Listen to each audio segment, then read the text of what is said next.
महाद्वीप कहलाएगा।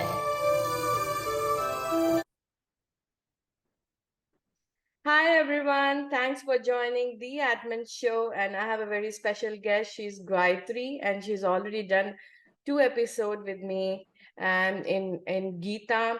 And she's actually an enthusiast and has a great interest in all the Vedic Puranas, like Puranas, Upanishads, Gita, and things like that. And today we are going to discuss on the book called Bharat, how the country Bharat got its name. And yeah, go ahead and Gayatri, and go ahead and please introduce yourself and complete the introduction. Yeah. Hi, Anamika. Good to see you. I'm glad that you have invited me to speak about this. I mean, my knowledge of Bharat and the Puranas basically is based on the kind of stories that I've been telling my children and my grandchildren. So, whatever knowledge I have, I think I can share with you and the viewers. Okay. Let's begin our podcast. And first question is, can you briefly describe the story between Dushyant and Parshuram? The story between Dushyant and Parshuram, you see, Parshuram is a Chiranjeevi. So we can't call him was. He is still there. And he has made a vow that every time there's too much of adharma in this world, he will be born to get rid of all the wicked kings. And in that period, there were a lot, when Dushyant was the king, Parshuram met him. And Dushyant was a righteous king. So Parshuram did not have much to fight against Dushyant. But later on, he had an encounter with his son Bharat also. And that is how our country, I mean, this whole Bharatvarsh got its name from Dushyant's son Bharat. Okay. All right. Can you talk about Shakuntala, daughter of Vishwamitra and Menika, the Apsara? Why was she abandoned by them? Yes, it's a very interesting story because it all starts with Vishwamitra. Vishwamitra actually was a king, but he was very interested in tapasya, and so he did this very, what they call ghor tapasya. In fact, so much so that he conquered all the worlds, and the gods in heaven got scared that he will, overcome them also. So Indra was always, little thinking crookedly. So he decided that he would break this penance of Sage Vishwamitra. So he called one of the Apsaras, was called Menaka. She was very beautiful.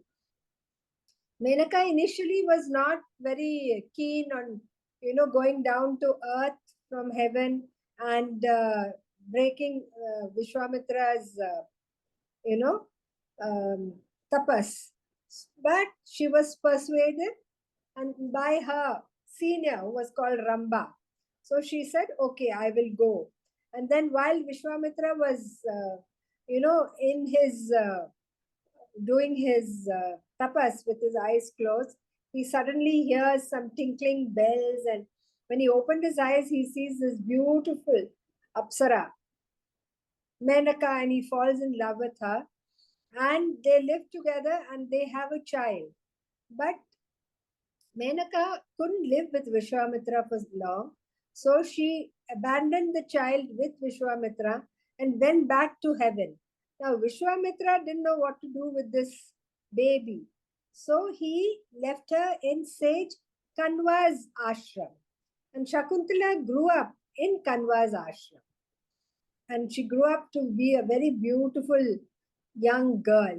Now, it's very interesting that even Western dramatists were so interested in the story of Shakuntala that many made plays out of the story. And of course, our Hindi cinema Hindi cinema, even in the South, it's a it's still a very popular theme, and lots of movies have been made on this love of Dushyant and Shakuntala. Okay. Now, Shakuntala, when she grew up, she was grew up into a very beautiful young woman, and one day she was in the forest when Dushyant, the king, came hunting, and he saw this beautiful girl and fell in love with her, and they did what they call a Gandharva wedding. So they went to the temple and exchanged garlands, and they lived like man and wife. And after some time, Dushyant realized that he has to go back to his kingdom. He can't forever live in this ashram. So he tells Shakuntala that I will go back to my kingdom and come back after making arrangements to receive the queen. Now you are my queen. So Shakuntala is very excited, and Dushyant goes back. Now what happens is Shakuntala is so much in love with Dushyant that she forgets to do her daily duties. Mm-hmm. And then one day in the ashram, this Rishi, Durvasa, Durvasa Rishi comes, and he goes to Shakuntala, and the normal custom is when any sage comes to your ashram, you have to pay respects, you have to welcome, you have to look after him, see to his food and all. So the Rishi kept waiting, but Shakuntala was so immersed in thinking about Dushyant that she didn't respond because he called her a few times. And then Durvasa is supposed to be very short tempered. So he got very angry and he cursed her. He said that whoever you have been thinking of will forget you. So she gets very upset. She said, no, no, no, please forgive me, forgive me. So Durvasa said, okay, I can't take back the curse, but I will give you you can redeem yourself in the sense that if you have something of the person whom you're thinking of and that person sees it, then he will remember you. And then Shakuntala went about her duties and all, and she uh, continued, and then she realized she was expecting a baby, and now she can't stay in the ashram. She has to go to Dushyant and tell him. So she is given a nice send off, and she goes to the kingdom. There, Dushyant has already forgotten her. But what happens is, before Dushyant left, he had given her a ring, and he said that this is my ring to show my love that you are my queen. So on her way to Dushyant's palace, while she was in the boat, again she was thinking of Dushyant and running her fingers through the water, and the ring slips off and falls into the water. So when she reaches the kingdom, with great difficulty, she reaches the palace, and there they don't allow her to come in. But somehow she tells them that no, Dushyant is my husband, King Dushyant is my husband, and I have come here to, meet him. Finally, she gets an audience with him, and when she looks at her finger, she realizes the ring is not there. And Dushyant had forgotten her. So Shakuntala comes away and she goes into the forest, and there she gives birth to this little baby boy, beautiful baby boy, whom she names Bharat. And Bharat grows up in the forest. He's a fearless child. He has no fear. So he plays with lions and tigers as if they were, his pets. And few years pass by, and Dushyant always asks, not Dushyant, sorry, Bharat always asks his mother, who's my father? And Shakuntala tells him that one day your father, she doesn't tell him who he is, but she says one day your father will come and he will take us back. In the meantime, Dushyant's in his empire, he is ruling his kingdom. A fisherman is caught in the market trying to sell a beautiful ring with a stone, So the guy, he goes to the jeweler to sell it, and the jeweler recognizes it to be the king's ring. So the fisherman is taken to the king, and the fisherman tells him, I have not stolen it. I had caught a big fish, and when I cut the fish, I found this ring. So as soon as Dushyant gets the ring, he remembers Shakuntala, and he immediately rushes to Kanva's for ashram. There they tell him that Shakuntala doesn't live here anymore. She is living somewhere else. You will have to go and find her. So he is looking in the jungles for Shakuntala when he sees this young boy, playing with lions and tigers and all that. And so he asks him, Who are you? He says, I am Bharat, and I live here with my mother, Shakuntala. And then Dushyant realizes that this is my son, Bharat. And then he goes and meets Shakuntala and he takes her to the kingdom. And that's how Bharat, when he grows up, gets crowned as the king.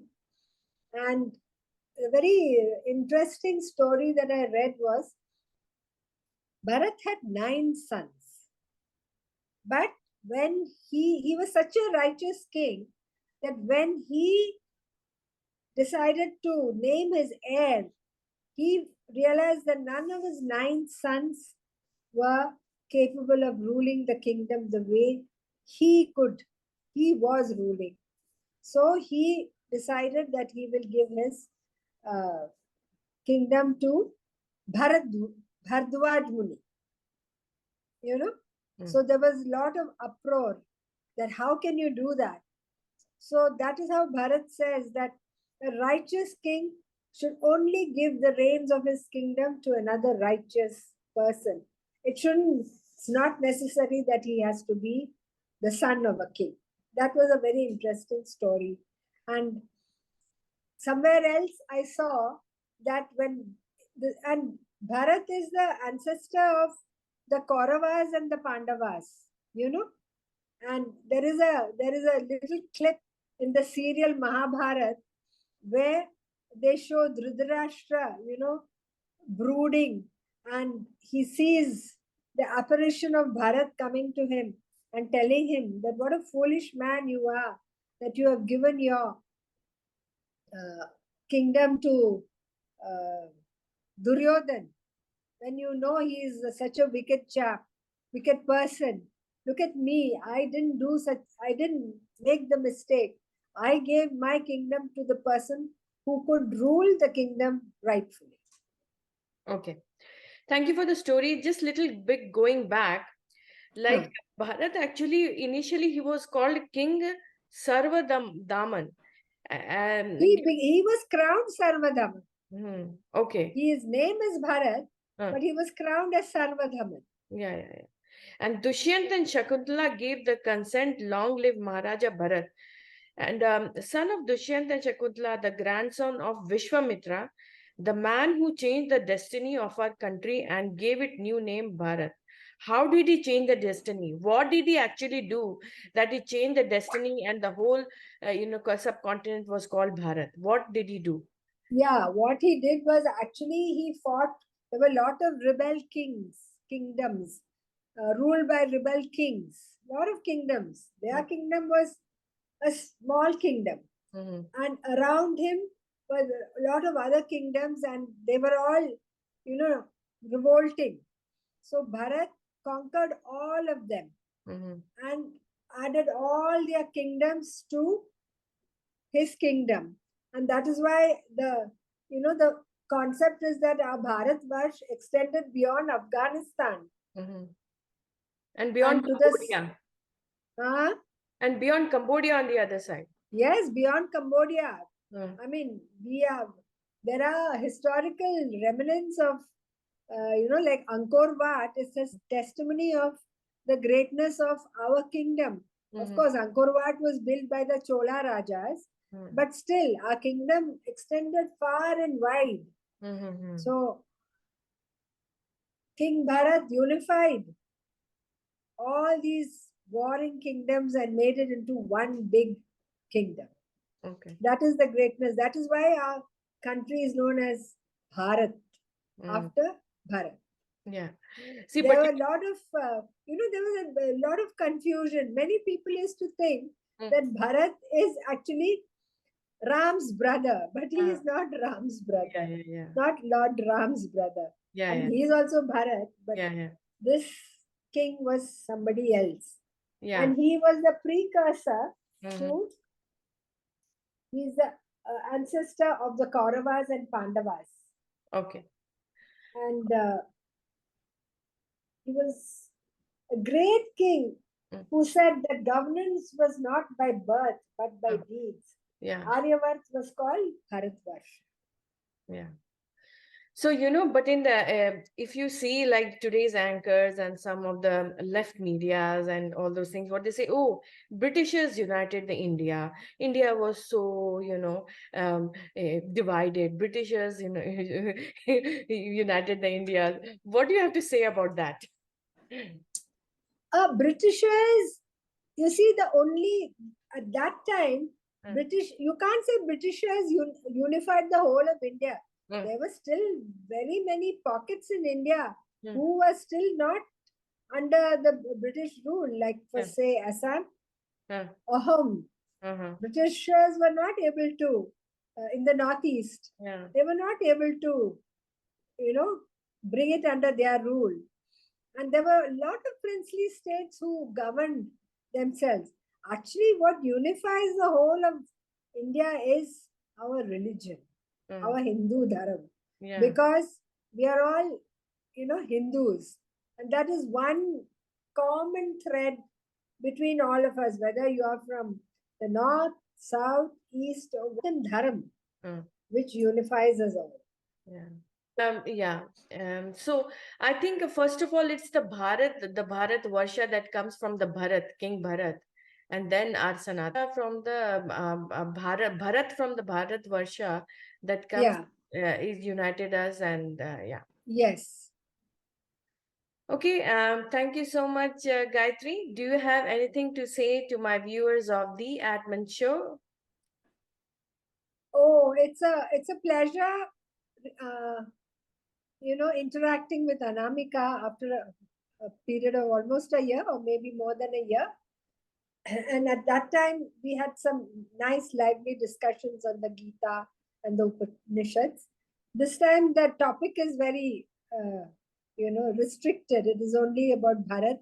And actually, there's not much of, material on Sarvadharman. It is only after Yayati, who is also his, part of his family lineage. From Yayati, the Kauravas and the Pandavas and the Mahabharata starts. Any more questions? No. Thank you. Other than... Okay, thank you. Bye. Have a nice day. Bye. You too. Bye.